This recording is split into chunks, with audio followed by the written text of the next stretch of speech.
Hey everyone, this is Joe Martin. I am currently the head of marketing here at Zeit, and I'm just recording a quick Zeit video for everyone attending Async 2024.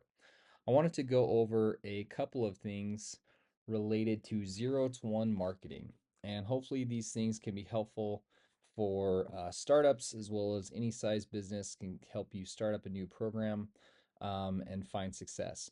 I have over 20 years experience in marketing, currently leading it at Zeit, also worked at Adobe, Scorpion, and lots of other startups along the way, as well as some consulting with some larger tech companies. So I've learned a lot and I'm excited to share that with you today. So first of all, if you're in a SaaS business, ARR is very common for you to know and learn about. It's annual recurring revenue. I created my own spit on that related to marketing, which is acquisition, retention, and revenue. So those are the things that I am wildly focused on here at Zeit and have been throughout my career. Acquisition is, of course, new customers, making sure that there's a new pipeline of leads coming in. Retention is making sure that we're keeping those people happy, doing loyalty campaigns and other things to keep them engaged. And then obviously making sure that these things that we spend money on are actually leading to revenue. So I want to get into really the importance of each of these areas, some channels to check out, the marketing journey, some experience, some other things in this short 0 to 1 video I'm creating for you.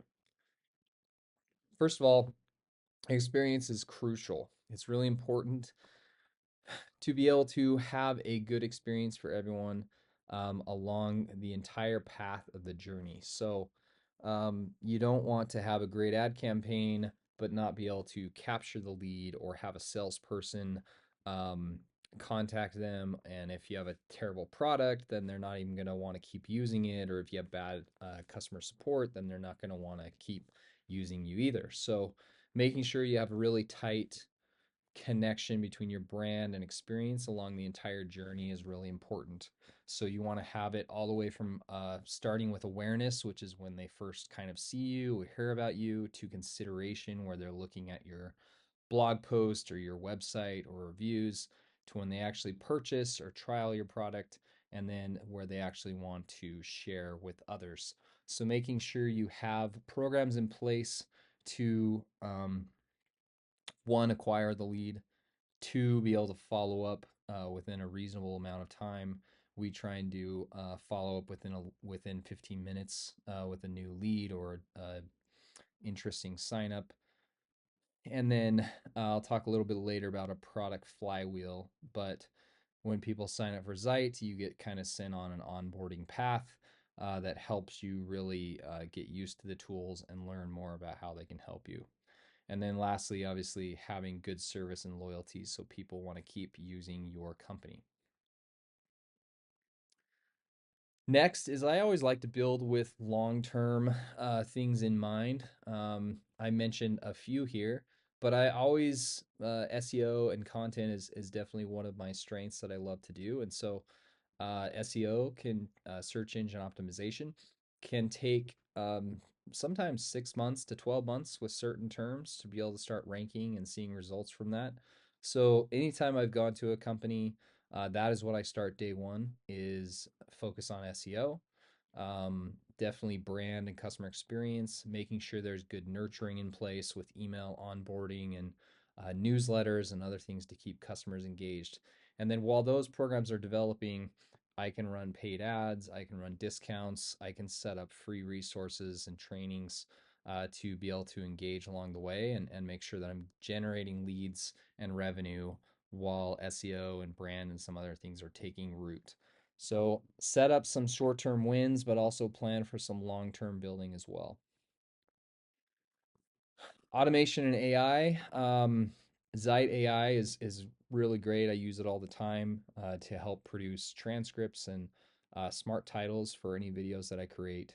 Um, Lots of other ways that AI and automation can help. Certainly, ChatGPT can help with content creation and really just making things efficient and smooth. Um, Other automation pieces can be related to email and just having those triggers and when people visit certain pages or do certain actions, they get an email or product notification, so that it really helps amplify the amount of people on your team, especially if you're a startup. You don't have a large team of resources, so just using tools and the products that can really be helpful. And I'll talk to kind of what our stack is, our tech stack is here in a little bit as well. Um, but definitely look for ways that you can automate and improve efficiencies.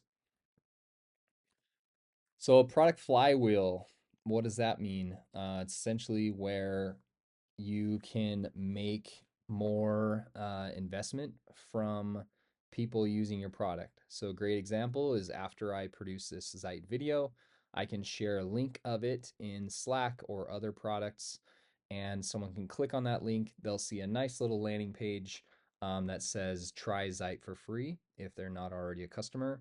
And that is one of our top ways of people engaging and signing up for Zeit is they're like, hey, this is pretty cool. I watched this video. I saw this screenshot or GIF. I'm going to give it a try. They sign up. And that's just this flywheel where new people are always coming in and activating and adopting. They create new Zeit videos and other things, and then they share those links, and it just kind of keeps building. So looking for ways that you can have a product flywheel, freemium is certainly a great way to get an influx of people trying your product without having to necessarily spend money to bring them in. Content and SEO. Again, I mentioned it takes a long time to be able to get your company ranking. Can be helpful if you're just starting out to look at larger companies in your space. You can use tools like Ahrefs or Moz to be able to look up what keywords they're ranking for, and then create a strategy of what you want to try and rank for. What I like to do is a mixture of high volume versus high intent. So high volume might be um, collaboration tools or remote work tools where we get people search that 200,000 times a month. And higher intent might be uh, premium screen recorder, gets maybe a few thousand searches a month, but those people are ready to buy a product like Zeit. So I like to be able to rank for both of those to mix and get the high volume with high intent as well. And it's also a matter of getting backlinks, and that's by producing good content. People will reshare it, or working with partners to guest post on their sites can really be great ways to optimize and get more SEO. Here's some of the MarTech stack, not the full stack, but some of the things we use here at Zeit, ChatGPT, Salesforce, Google, obviously Zeit, WordPress, Sprout.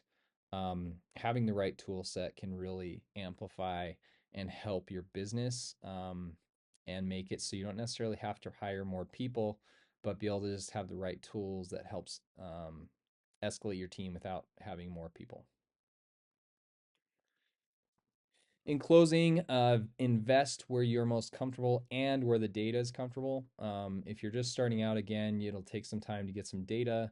You can do surveys and other things while you're waiting on website data, but really understanding where people are coming from and what channels you should invest in that are producing good return on investment. Leave space for testing and trying new things. Create campaigns that generate while you sleep, i.e., the flywheel and automation with email, and then choose the right tools to help. Hopefully, this is a good start of zero to one marketing and helpful for any of you. Feel free to reach out to me on LinkedIn. I'm always happy to answer any questions or meet up with people. And I look forward to hearing from you. My name again, Joe Martin, currently the head of marketing at Zeit. Thanks again.